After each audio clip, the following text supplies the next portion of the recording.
Hello students, previous lecture में मैंने आपको ये सब बताया difference of WSM and LSM जो जनरली यूज होता है स्ट्रक्चर डिजाइन में। उसके बाद कुछ कैरेक्टरिस्टिक्स आपको वैल्यू बताया, कुछ characteristics loads, characteristics strength of materials, उसके बाद डिजाइन वैल्यू बताया। ठीक है, अब हम आते हैं जो हमारा इसमें डिजाइन पोर्शन है। ठीक है, डिजाइन हम कौन कौन सा पोर्शन करते हैं? बीम करते हैं, स्लैब करते हैं, कॉलम करते हैं। ठीक है, तो हम बीम से स्टार्ट करेंगे सबसे पहले। ठीक है, पहले हम डिजाइन ऑफ बीम पढ़ेंगे।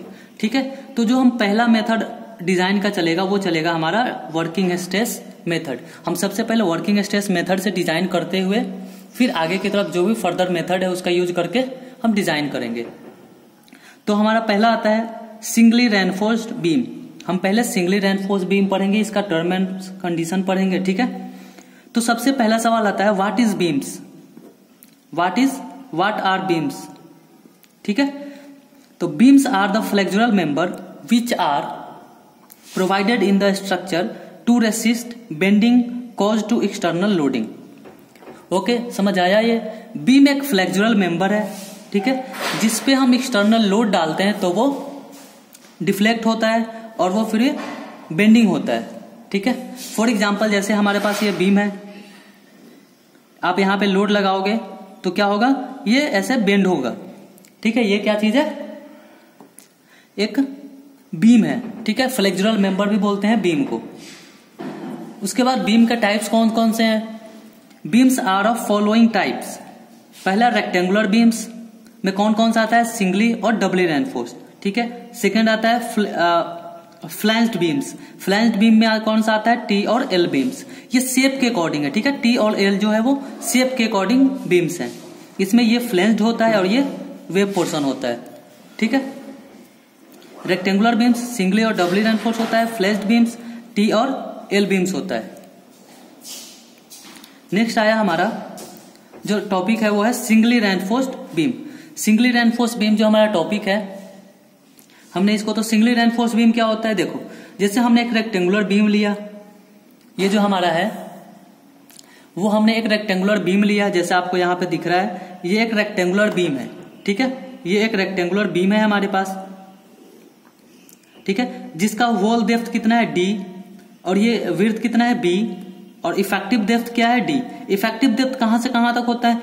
जो टॉप होता है इसका portion, top to centre of reinforcement. ठीक है, बीम आपने देखा होगा, बीम के अंदर हम क्या डालते हैं? RCC डालते हैं, रेनफोर्समेंट डालते हैं। तो इसके सेंटर से जो डिस्टेंस होगा top of beam is known as effective depth which is denoted by small d। ठीक है, जो ओवरऑल डेप्थ है उसको कैपिटल D से डिनोट करते हैं, जो विड्थ है वो B से डिनोट करते हैं। ठीक है, और इसका जो न्यूट्रल एक्सिस होता है उसको हम डिनोट करते हैं N से। ठीक है, N से डिनोट करते हैं। हम इसका डिफिनेशन देखते हैं अगर, तो the beam in which steel reinforcement is provided और placed in the tension zone only are called as singly reinforced beam. ठीक है, इसमें आपको कंप्रेशन और टेंशन जोन समझना पड़ेगा पहले। तो यहां देखो, जैसे ये बीम है हमारे पास, ठीक है, ये कोई कॉलम है, ये भी कॉलम है, यहां पे बीम है। ठीक है, आपने प्रीवियस इस स्ट्रक्चर मैकेनिक्स में पढ़ा होगा, ये कौन सा बीम है? ये है सिंगली रेनफोर्स्ड बीम है। और ये सपोर्ट के अकॉर्डिंग कौन सा है? सिंपली सपोर्टेड बीम है, सिंपली सपोर्टेड बीम। इसमें क्या होता है? टेंशन नीचे को होता है, कंप्रेशन ऊपर को होता है। ठीक है, कैसे?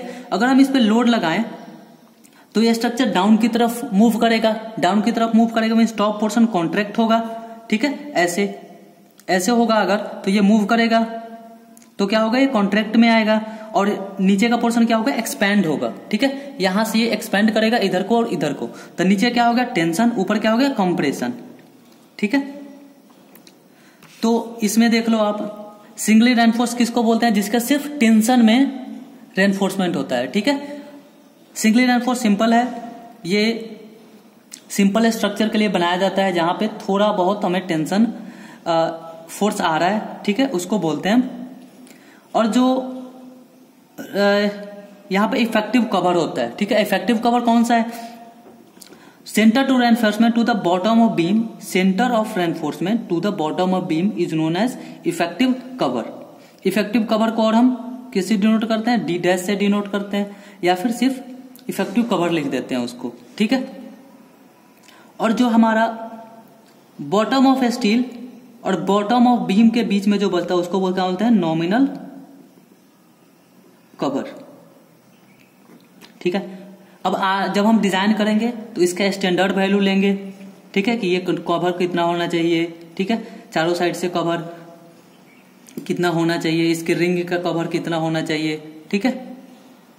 सो ये लेक्चर हम यहीं पे समाप्त करते हैं। अगर आपको कोई भी इसके रिलेटेड क्वेरी हो, आपको कोई भी जानकारी लेना हो तो आप हमें कांटेक्ट कर सकते हैं। अब हम नेक्स्ट क्लासेस में और टॉपिक डिस्कस करेंगे। Okay, thank you students.